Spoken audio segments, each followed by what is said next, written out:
Hello everyone, welcome back. This is RandoGEEK. We're going to talk about T-Mobile here, and I found an article from Phone-A-Rita. It's a couple days old, but you know what? I want to piggyback off of this story because there is a moral to this story. And basically, I just want to voice my opinion, and then we'll talk about like things to look for so we're not victimized by, salespeople that work for T-Mobile or T-Mobile, the company in itself, right?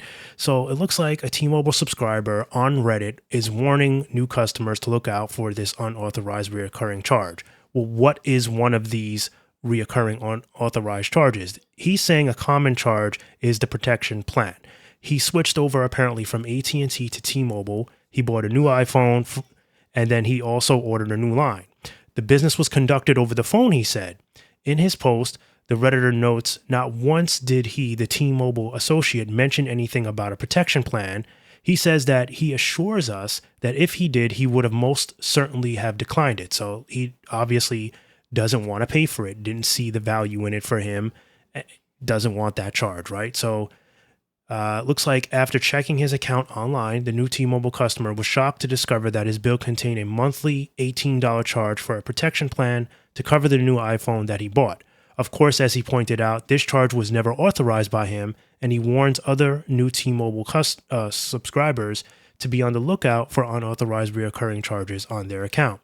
Now, what's interesting is he did this over the phone, and usually, whenever they do any kind of business with you, any kind of transaction before accepting a payment, they're usually supposed to read like terms and conditions, read over everything that you're paying for, and then you're supposed to do something like, yes, I agree, I accept, or maybe even they're supposed to send you like an email with the invoice of all your charges. So I'm really shocked that this never happened. So whoever he spoke to deserves a spanking because they didn't do their job properly. Now, we're talking about this because this is something that happens far too often. It happens specifically most of the time in the actual store. And it's usually customers that are not aware of how the scenario works, what T-Mobile, associates go through in order to achieve goals, because T-Mobile apparently does put a lot of pressure on their salespeople. And I take that back. It's not just T-Mobile. It's the wireless industry in general, right? If you go into AT&T and Verizon, their sales reps, for the most part, are very hungry. They're trying to usually upsell you something, unless it's like a family-owned, authorized type of store. If it's an authorized dealer, they don't push you as much because they just follow their own thing. They basically do their own thing. But if it's an official T-Mobile store, you'll usually find that the reps are a little bit more starving for business, and they'll kind of come up to you and approach you and try to push things on you that you're not really interested in. It's a little better than it used to be, in my opinion, but it's still there. There's still some aggressive sales reps that are looking to make a buck.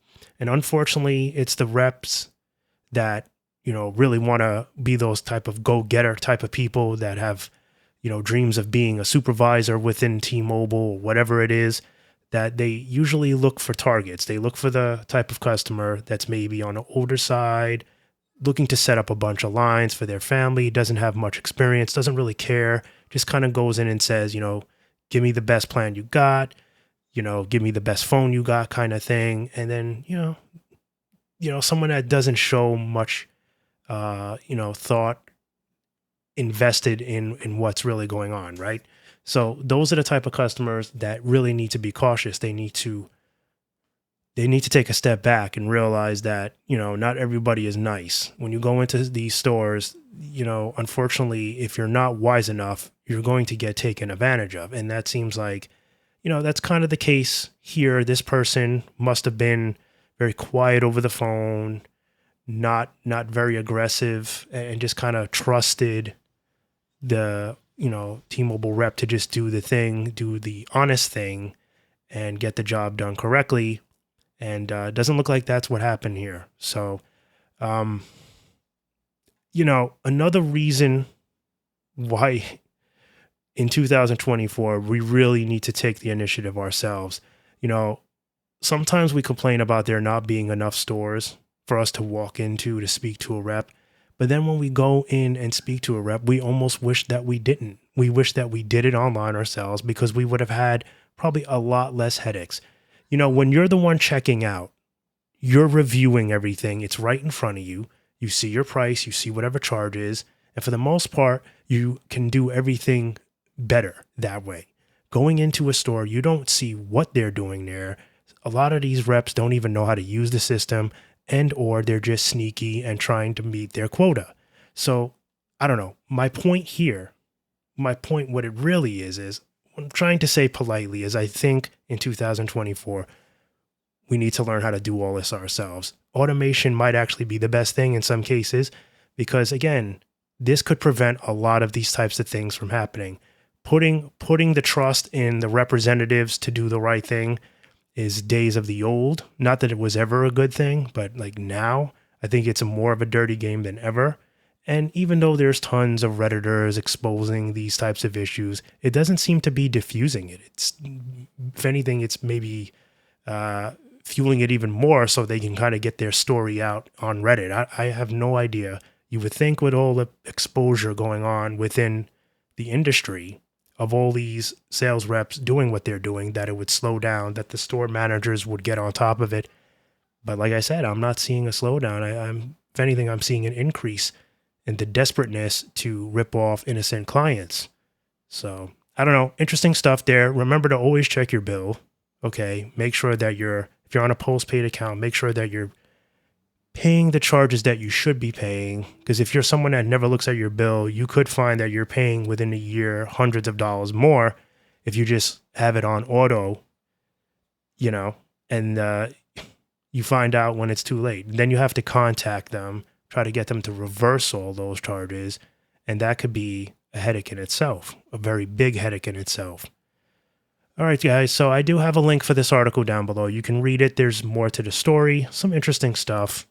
Nonetheless, let us know your experiences if you've been victimized by a T-Mobile rep or AT&T or Verizon, any one of them.